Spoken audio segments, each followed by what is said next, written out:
यानंतर घेऊया सुपरफास्ट 100 बातम्यांचा वेगवान आढावा। 30 जूनपर्यंत शेतकऱ्यांचं कर्ज माफ होणार। 2 लाखांपर्यंत सर्व पीक कर्ज माफ करणार असून कर्जमाफी शेतकऱ्यांसाठी आहे, बँकांसाठी नाही, असं स्पष्टीकरण मुख्यमंत्र्यांनी दिलंय।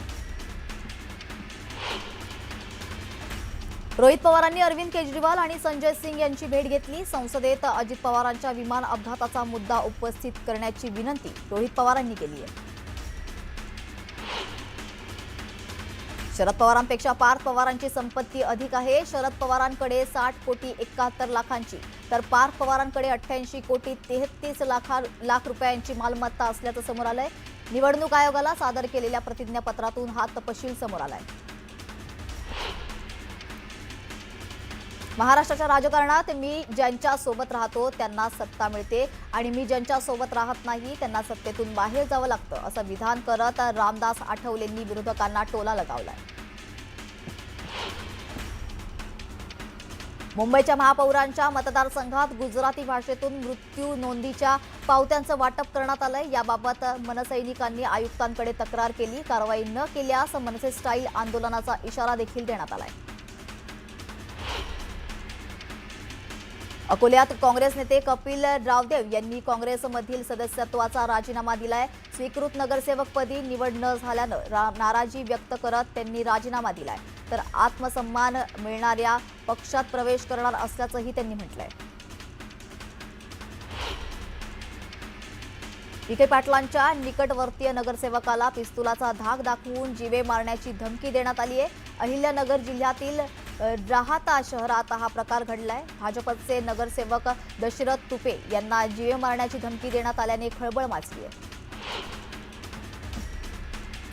राज्य सरकारने दिलेल्या शब्द पाळत शेतकऱ्यांची कर्जमाफी केल्याचं राधाकृष्ण विखे पाटलांनी म्हटलंय, तर विरोधकांचा सातबारा जनतेनं कोरा केल्याचं म्हणत त्यांनी विरोधकांना जोरदार टोला लगावला।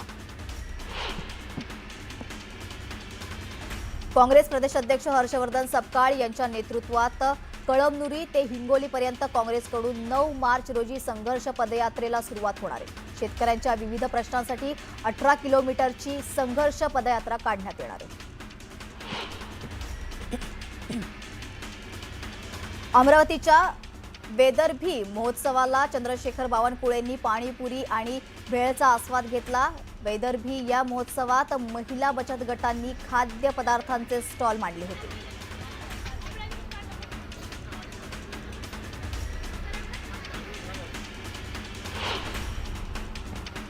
अहिल्यानगरमधील भाजप युवा मोर्चाचे जिल्हाध्यक्ष अक्षय कर्डिले यांची बदनामी केल्याप्रकरणी कर्डिले समर्थक आक्रमक झाले।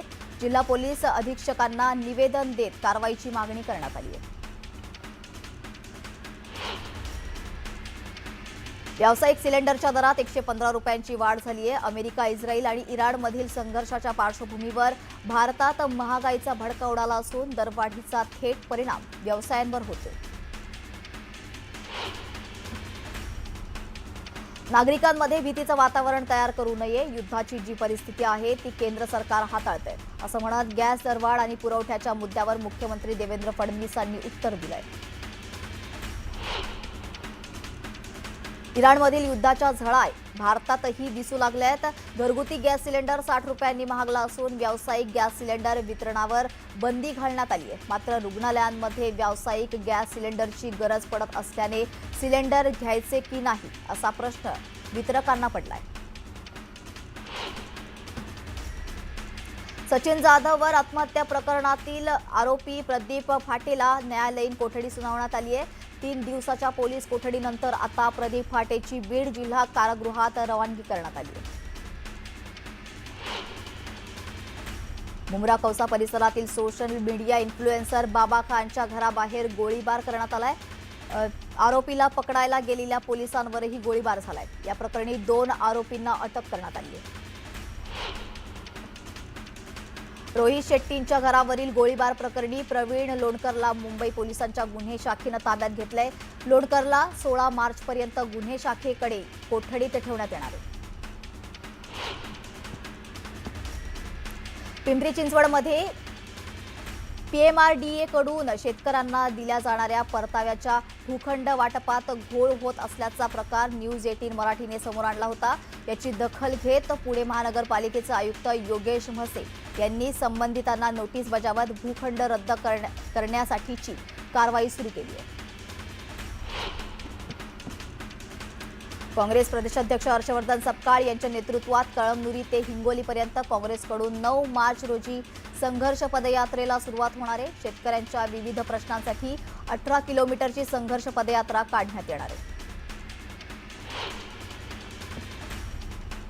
छत्रपती संभाजीनगरच्या घाटी रुग्णालयात प्रसूतीसाठी येणाऱ्या महिलांची गैरसोय होत असल्याचं समोर आलंय। रुग्णालयात काही बेड उपलब्ध असतानाही प्रसूती झालेल्या महिलांना जमिनीवर गादी टाकून झोपवण्यात आले। प्रसूतीनंतर महिलांना योग्य विश्रांती आणि काळजीची आवश्यकता असते, मात्र जमिनीवर गादी टाकून उपचार करावे लागत असल्याने संताप व्यक्त करण्यात येतोय।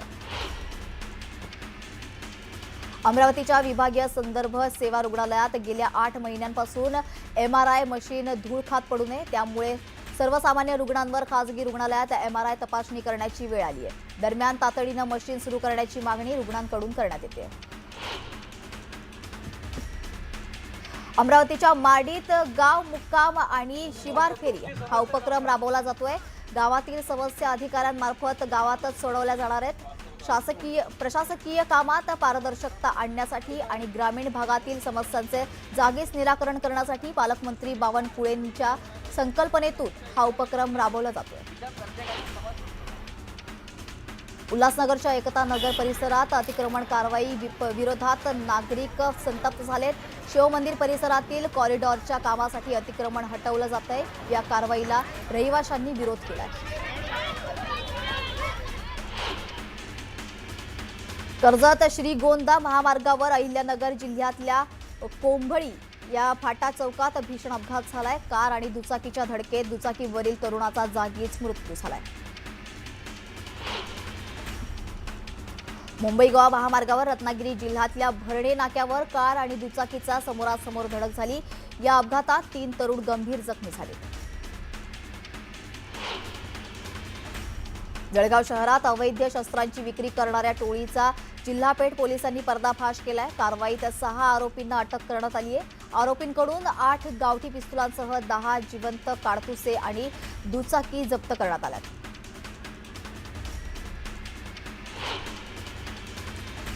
तर इथे घेऊयात एक छोटासा ब्रेक। कुठेही जाऊ नका, पाहत रहा न्यूज 18 मराठी, आवाज महाराष्ट्राचा।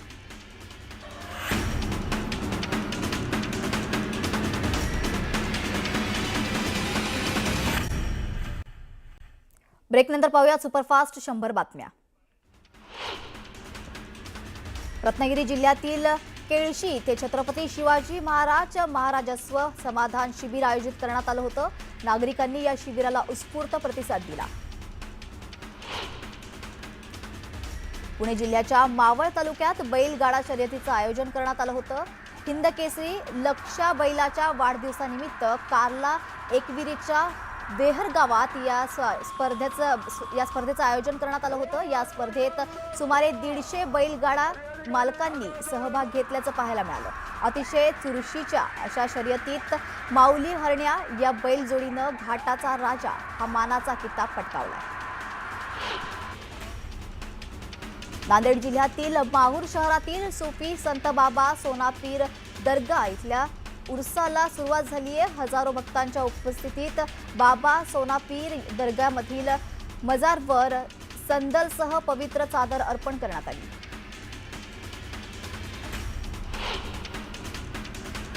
तर वेळ झाली एक छोट्याशा ब्रेकची, लगेचच परत येतोय। तुम्ही पाहत रहा न्यूज 18 मराठी, आवाज महाराष्ट्राचा।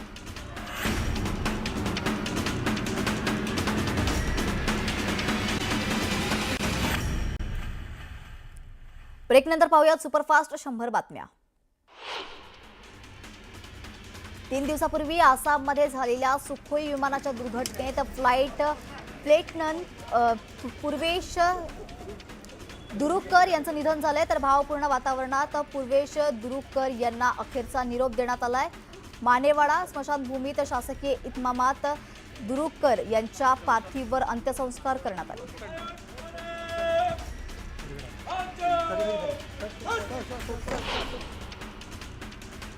तर वेळ झाली आहे बातमीपत्रात इथेच थांबण्याची. मात्र तुम्ही पाहत राहा न्यूज 18 मराठी, आवाज महाराष्ट्राचा.